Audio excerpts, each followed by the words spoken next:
Đành lòng gà trống nuôi con, sao em nỡ bỏ con cho đành. Từ nay lo cấy lo cài cho qua ngày tàn phai dấu xưa. Màn đêm sao vì ai cứ mãi buông dài cho tôi sai. Mấy ai không buồn khi bạn lòng mình không thủy chung. Giờ đây nằm với con thơ, thương con trẻ bỗng nghe đau lòng. Ngờ đâu em bỏ con bỏ chồng, em xuôi dòng về nơi bên mơ. Người ta đâu quan tâm đến những ân tình xưa trao nhau. Biết bao tâm sự trong lòng nào ai thấu chừng. Từng canh thâu có ngủ được đâu, cứ mãi lo âu nhìn ra bên sông. Lòng thầm mong mong người về đây, để cho con tiếng ru ơi, để cho con giấc mơ no tròn, và cho con từng giọt sữa thơ. Rồi trăng lên chất ngất buồn tên, bóng trăng lung linh nằm in bên sông. Rồi tan nhanh chôn vùi tình anh, em mê chi gấm nhung vào sang. Sao gây bao đớn đau phũ phàng, cho chim quyên lê đôi chia đàn. Mình ơi ơi mình ơi.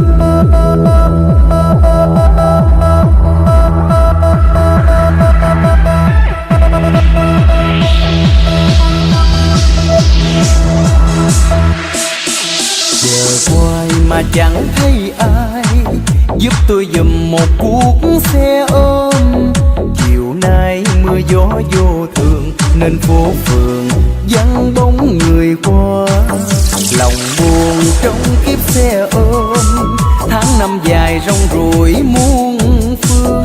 Người ta vui sướng bên đường, còn thân tôi sao lắm đoạn bao năm vất vả tha phương. Cứ mãi lên đến nơi đô thành tìm hai bữa cơm. Xa quê đã mấy năm trời, dẫu muốn quay về mà cái đời vẫn còn tà tơi. Cuộc đời mồ côi khổ lắm ai ơi, nhiều khi trời trở gió biết có ai đâu mà lo. Nó nằm quạnh hiu nơi hàng ba không mái hiên che, gối vắng không lạnh đêm sương lạnh mình em trắng đêm. Rồi một ngày kia chẳng thấy em đâu, trời sao làm mưa mãi, biết tối nay em ở đâu. Thấy buồn làm sao, thương đời em mang kiếp lao đao. Cuối xin bao người che chở giùm thằng bé mồ côi.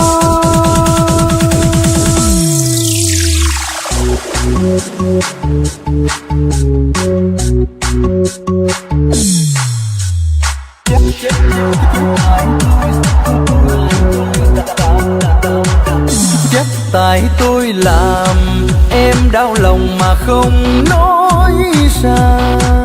Chắc tại con đò đưa tôi về nơi bên yên vui. Đò ơi cớ sao quên bao lời hứa hẹn ngọt ngào, để cho bến sông mang nỗi nhớ đêm ngày chờ mong. Thầm trách vì tôi sao tay lòng đổi dạ mà chi, để bên chiều nay không còn ai đứng đợi con đò. Nước sông dơi đầy bao tháng ngày mà em cứ trơ trăng hao gầy suốt đêm dài mà em vẫn mong. Còn nhớ còn thương, xin quay về bên đời người ơi, để bến đò xưa không còn ai cố gọi ơi đồ. Nói không nên lời em khóc gì, đời em nhỏ nhoi. Đã yêu nhau rồi sao nỡ làm dần trăng dở đôi. Phương xa em có hay đêm ngày anh đợi chờ trông. Phương xa em vẫn mong luôn trọn đời tình duyên sắc son. Yên vui hay cớ sao bây giờ chưa chịu về nhà. Em thương cây mía lao nhưng nào có được gần nhau. Người cứ phụ tình tôi, cớ sao lòng lại luôn nhớ mong. Đời mấy mùa lập đông, xuyến sao lòng biết em đợi trông. Giờ người đã thật xa, còn nhớ chăng năm tháng quê nhà. Nhớ em anh ngó lên trời, ngắm sao trời mà xót xa lòng. Tông tông tông tông tông tông tông tông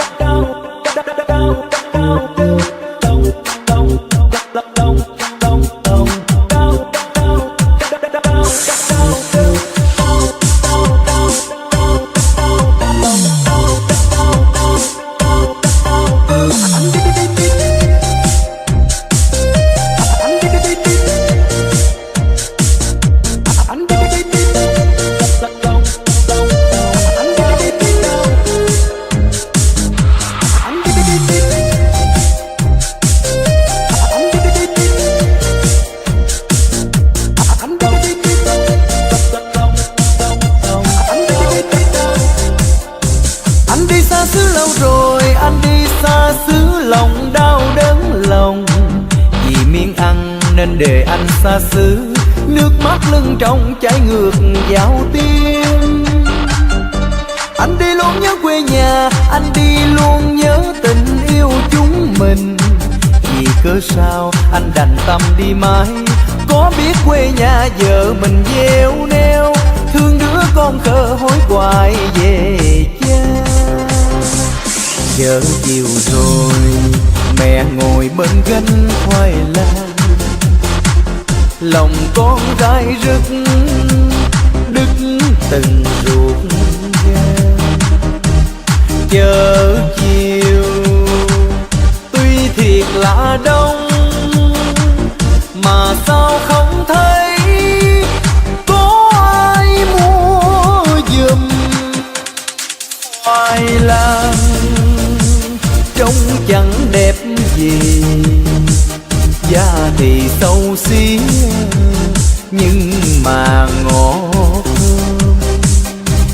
Khoai lang như dáng ai gầy, như bàn tay mẹ lấp đầy bụng nhớ.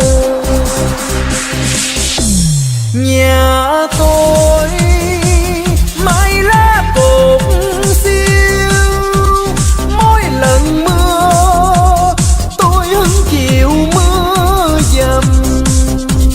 Thì làm sao khi lỡ câu ân tình, thôi mãi riêng mình trong kiếp mong